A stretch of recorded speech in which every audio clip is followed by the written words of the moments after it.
On this episode of Like, Love, Want, Need, we'll visit an iconic piece of history and learn more about her bright future. Finally, we'll make a memory to last a lifetime atop one of the First Coast's most visible landmarks, the Main Street Bridge. Eu não vejo a hora de estar ao seu lado. Sim, saudades eu senti. Welcome to the Florida Theater, an historic landmark here in Jacksonville, Florida. Lovingly restored and preserved through time. These walls could talk. They would tell of time gone by, full of glamour, romance, and a little bit of controversy. Today we'll take a peek into her revealing past and her brilliant present and future, starting with an all-access pass backstage.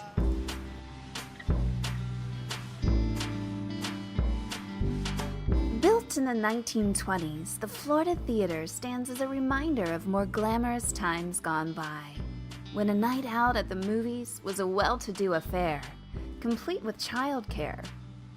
The Moorish Nights ambiance was thoughtfully created to give the guests an exotic night out. Kendall, good to see you. Good to see you too. So you're going to be revealing all the secrets of the theater in our all-access pass? I am. I'm going to let you know of some things that people don't necessarily know about and some great history that we have here at the theater. And you're very knowledgeable because you've been here for 6 years. I have. And you are the director of marketing. Yes, proudly the director of marketing at the theater. Well, I can't wait to see more of what lies beneath the surface. And here we are at the ticket booth. What's special about this? This is the original ticket booth. This is where people, when the theater opened in April 8th, 1927, this is where they would come to purchase their tickets. Now it's just a couple doors down where you would purchase your tickets, but this was the original spot. And opening night, like I said, on April 8th, it was pretty magical. It showed the silent film Let It Rain. But before the film was a 18-piece orchestra, a stage show, an organ. It was quite an experience. And you'll see soon that it's more of a fantasy palace experience. They left nothing out. They Right. wanted to completely transport you into another world when you walked into the theater. Absolutely. And a little secret about that too is that it cost 60 cents that night. 60 cents. 60 cents. A far cry from our Right. present day Right, fare that exactly. we would pay. Well, I can't wait to see more. Awesome. Let me show you. Kendall, we're here on the balcony, and this is an amazing view up It here. is. It is an amazing view. I think people don't realize that the first floor row in the balcony actually have its own name. It's called the Loge, and they are gold yellow seats, a little bit bigger than the rest of the seats in the theater, and it's actually the best view in the house for movies, for concerts. It goes about over the 10th row, so it's a little secret that people don't realize and that they should check out. Now I know where to reserve my Absolutely, tickets. at least give it a shot and have that experience. Obviously, the seats on the floor are good too, but it's just a different kind of It's experience. kind of like first class with the bigger seats and Right, the legroom. Right, and remember, we are an 86-year-old theater, so as far as the seat size goes, these are a little bit bigger than the rest of them. Nice. So what are some cool features that we can see from here? Up in the balcony, one of the most beautiful would be our chandeliers. There's 4. There's 2 larger ones and then 2 smaller ones, which actually are operated on a hand crank. So once a year, they're brought down to be cleaned and all the light bulbs are changed, but all year round have a beautiful, beautiful accent up here for us. There are 4 tapestries up here that they all have the same story. They're very faded. You can't necessarily see it, but there are some animals involved on them, but they are original, so that makes it very special. On our walls, we also have these kind of scary looking guys called grotesques. So they are original pieces that are inlet on the wall. And also, this is the proscenium, the beautiful arch of the Florida Theater. Within the arch, you can see that there are pineapples, which is a universal sign for welcoming. Those are just Hospitality here in the hospitality. So that's a lot of different little details were put into this building, which make it so special. It really is special. So these gorgeous chandeliers, do you have any phantoms here? Well, there are some rumored that we have some friends here. We like to call them friendly ghosts. Yes. Welcoming. Welcoming, right. There's never been anybody who said go away. We want everybody to come in. But a couple years back, we did have the local haunts show here that found a ghost over up in the balcony. Not the first 4 rows, but up over in the next couple. So far we've had some different experiences, but it's everybody's own Yes. own. So if you feel view. some little cold chills in the back of your neck, maybe it's Right. a little friendly ghost giving you a massage. Maybe. And a lot more of them are said to be up in their projection booth, so everybody who's working may come across some of them. Well, if I was going to haunt a place, I think a place like this would do. Absolutely. And the acoustics in here are brilliant. I've been in here for shows before. Yes, we are very prideful on our sound, and every seat in the house has good sound, and it's also the kind of place where we've had artists that put their microphone down on the stage and sing without one. I've witnessed Ben Harper do that, and Pat from Train, and also Tony Bennett. And it's a really unique experience to sit in the last row and still be able to hear an artist without a microphone. That's the true test. Mm-hmm. And you Absolutely. guys passed. Absolutely. Well, no wonder why it's still here, why you guys have done such a great job of preserving it. It's stood the test of time. Yep, and it takes a lot of people to do that, so we have a great staff behind us. Great. Well, where are we going next? We are going to take you to a spot up on the 3rd floor that used to be an actual nursery. Yes. Childcare. Let's go. All right. Thanks for watching Like, Love, Want, Need. To stay connected, visit us online at likelovewantneed.com. And to get the experience for yourself, sign up for the A-List, where you'll find giveaways, tips, and more. So a nursery, as a mother of a 3-year-old, I really like the sound of that. Yes, when the theater opened, the nursery option was available. It was here for about 30 years, so parents were able to come enjoy the show, and be able to go dancing and hang out at the theater when having their kids looked after. That's a real gift from the city or, from the theater to the parents is come have a nice evening out. We'll take care of the children. I would give anything for that these days. Well, unfortunately, we don't have it now anymore, but that's because this room is now used actually for our catering. So artists and groups will come up here and have their meals throughout the day. That's what this room is typically used for now. It's our barnett room, and other receptions and different things can happen up here too, but for the most part, it's now our catering room. Right. So back in the day when it was still a nursery, the kiddos would maybe play in here, and then I hear that the parents would have a ball on the rooftop. Absolutely. After the show ended, our 7th floor, which is now enclosed, but the 7th floor used to be an open-air rooftop garden where dancing would occur, and the children were being watched. Sounds so romantic. I would give anything to go back in time and have that experience. Any chance we might get a view from the top? It's quite possible. All right. So this is the rooftop now, but when it was on the 7th floor, they had the gardens. Right, the 7th floor was actually a rooftop garden area for dancing and drinking after the movies. The movies would start with the orchestra and the organ and all these different fun things. And so when the movie was over, everybody would come up to the 7th floor rooftop garden for drinking and dancing under the stars. Oh, it sounds so romantic. Well, it's certainly a gorgeous view of Jacksonville. It's a beautiful view. And I think I see the Main Street Bridge over there. Oh, yes. Which is where our fabulous gala is going to be later. Absolutely. I can't wait. So here we are on the mezzanine, and we're overlooking the gorgeous promenade here. And this is clearly a Moorish Knights courtyard. Absolutely. That's how they designed it, to have that feel that when you walked in, you're taken to an experience. It's a fantasy, that kind of vibe. Some of the cool things to point out, obviously the ceiling is painted blue to be like a sky. And also the starlights, those are original. And in the vines, it's a little difficult to see, but there are also some glass grapes that are also part of the original courtyard feel. That's amazing that they've lasted that long. Yes. And one of our little stories about the vines is that when we shut down to renovate, the vines and everything came down and were accidentally thrown out, but they were rescued to be put back up, so we almost lost them. Wow. Well, we're so glad they were rescued. Yes, absolutely. You really do feel transported when you walk in, and you kind of just feel like, where have I come? And they did a really great job. Yep, a little hidden gem that you don't realize what you're walking into off of Forsyth. So look for the glass grapes. Glass grapes. So I hear that there are some pretty big names that have graced this stage, including Elvis. Elvis did, yes. In 1956, he had his first indoor concert in the state of Florida. And there was a little bit of controversy? A little bit. We made Lifetime magazine because Judge Marion Gooding was a little concerned about his hip movements. So he sat in the front row to make sure that he did not have too many suggestive hip moves. But what he did was basically dance behind the piano. Oh, I see. Yes. So Elvis got his swagger on. Exactly. And he had the judge giving him the hairy eyeball the whole time. Right.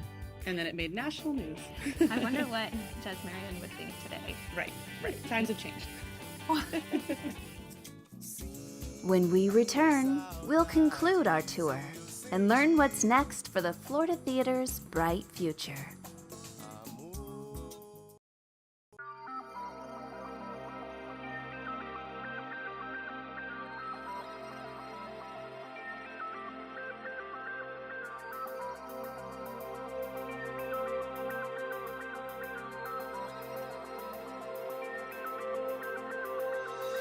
Nemo, we are standing here in the iconic and historic Florida Theater, and you've come here recently via New Jersey and New York. Tell me about your experience and what led you here. For the last 21 years, I have worked in performing arts centers, especially historic theaters. This is, I think, my third historic theater over the last few decades.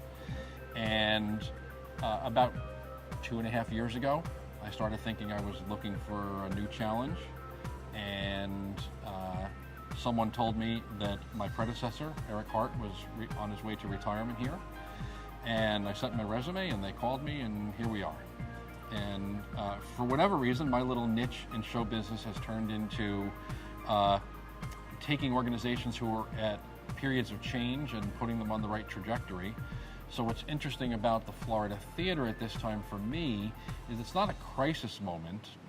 We're not, bailing the boat, as it were, but it's a very interesting change moment because our one and only president for the last 25 years is leaving, and I'm now the second president ever. And that's an interesting change moment in leadership, in programming, in operations. So it's kind of a fun time to be involved here. Wow, so it's a whole new chapter for the Florida Theater. Yes.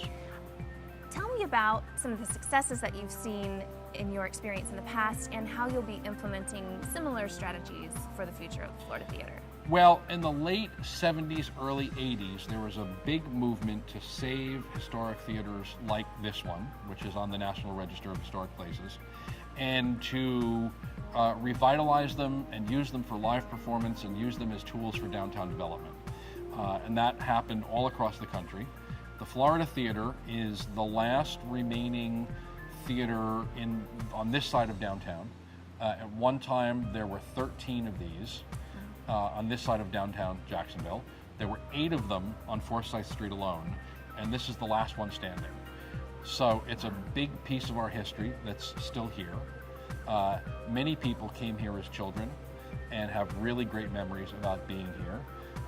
Some of those people, decades of memories, and they still enjoy coming here.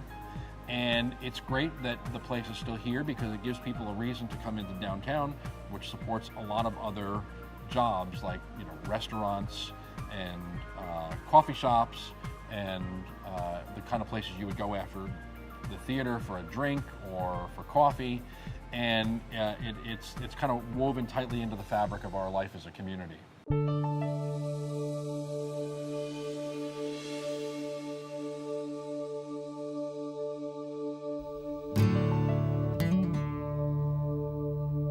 Jacksonville's a river city, and people are making a great effort to see it turn around and to see more people come downtown and enjoy it. So you get to kind of strong arm the theater's approach to being involved in that. What are some of the things that you're doing to rebrand and to just increase the level of activity here? Well, this theater has a great history. It opened for the first time in 1927. It opened for the first time in 1927 and has operated straight through. A lot of people have great memories of coming to movies here. A lot of people have great memories of coming to shows here. Susan Tedeschi and Derek Trucks have played here on New Year's Eve, and people have great memories of that. People like Taylor Hicks have opened tours here. Elvis Presley, of course, famously played here in 1956. And they enjoy coming here to see new things as well. One of the things, to my mind, that we need to do in the coming years is to ramp up the level of activity.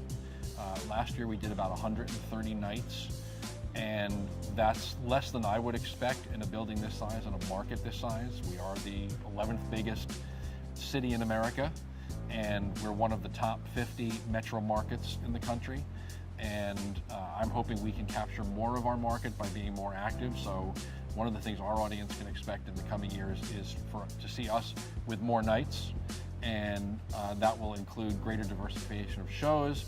So we're capturing the existing audience more often and new audiences more frequently. And not only are you having shows, but you also have a lot of events here. We have a lot of events here. We put on shows ourselves, and other groups rent the theater to put their own events on. One of those is the Community Nutcracker, where 3 local dance companies collaborate together on a single Nutcracker performance. Charities have rented us to do their own benefits. The Miss Delta Teen Pageant was here this year. And in a given year, hundreds of thousands of dollars are raised under our roof, which benefit other charities in the city. So not only are you benefiting other charities, you guys are a charity. You have your Friends of the Theater. We are. You have your Friends of the Theater program. We are a nonprofit corporation. I think people have a general misunderstanding of what that means. It means we operate in the service of the community, so we don't pay sales tax on our income. But other than that, we pay employers' taxes and other fees that every other business pays, and we still have to show a profit at the end of the year. But it means that we do a community good, so we get some breaks that a commercial business doesn't, as long as we retain all of our income. So all of the income that's earned here each year stays here and is reinvested into programming or reinvested into the building. And preservation. And preservation. The theater is exquisitely preserved, especially to be the only remaining theater of its kind here. And I and the people I work with stand on the shoulders of all the people who came before us. The Arts Assembly of Jacksonville, which is now the Cultural Council, are the ones who in 1980 to 83 saved the building and restored it so it looks like this still. We have a lot to be grateful for. Yes, we do. If these walls could only talk. And we are honored to be a part of that history now. And there's some pretty exciting events coming up. I hear something about the Main Street Bridge. Well, we are having our very first ever gala. We've never had an annual, swanky fundraiser. So we're having our very first one in just a couple weeks. And we're closing down the Main Street Bridge, and we're going to have cocktails and dinner on the bridge from 5 to 8, and then we all get in trolleys and come down here for a concert by the OJs. Sounds like a once-in-a-lifetime opportunity. It is a once-in-a-lifetime opportunity, and it will probably be a once-in-a-lifetime opportunity for us, because just putting the thing together has almost killed us. It's not easy to have dinner on a bridge. As soon as I heard about it, I knew I had to be on that bridge, so I'm really excited to be. Well, we're looking forward to you being there. All right. Well, thank you, Numa. We're so excited about the future of the theater, and we're really excited to have you here on the show. Thank you. Don't go away. An experience of a lifetime awaits us on the St. Johns River when we come back. Thanks for watching Like, Love, Want, Need. To stay connected, visit us online at likelovewantneed.com. And to get the experience for yourself, sign up for the A-List, where you'll find giveaways, tips, and more.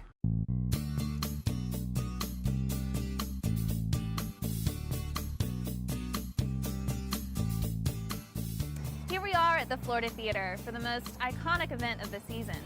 It's not every day they shut down the Main Street Bridge and the river traffic just so you can have some cocktails and some dinner. It's kind of like reversing the turn of the earth. No big deal. The dress is urban chic, and we have our all-access pass. Next, we're gonna hop a trolley ride to the bridge and have some fun. I think it's so unique that they're using the trolley system because it's one of the most charming modes of transportation here in town. It's actually a really exciting weekend for Jacksonville because they're having this inaugural event called One Spark. It's a crowd-funded event, and it's pretty revolutionary.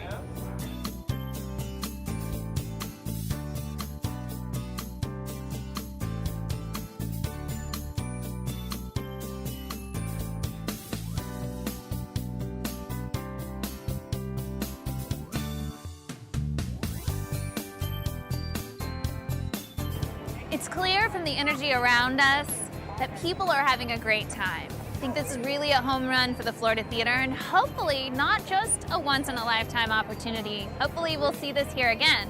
But either way, we know we're making history, and people are investing not only in preserving a piece of history, but investing into the future of the Florida Theater and the community around us. So exciting to be a part of this and to really see a change for Jacksonville. Life truly is about the journey, not the destination. It's about the memories we make along the way. For the Florida Theater, the best memories are yet to be made. What an honor to discover more about her rich presence in this southern town. I've been so passionate about covering the Florida Theater, about her history and her amazing future. I'm proud to call myself a friend of the theater, along with over 200 more of her friends this evening. Remember, until we meet again, arrive in style, seek out the experience, and enjoy the journey. I'm Amy West.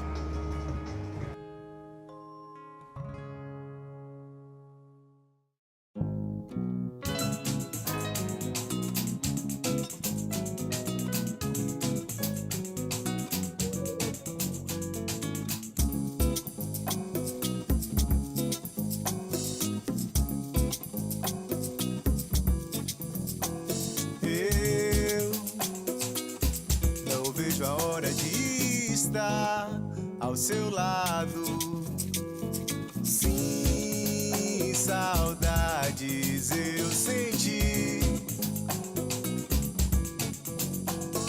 Amor, amor,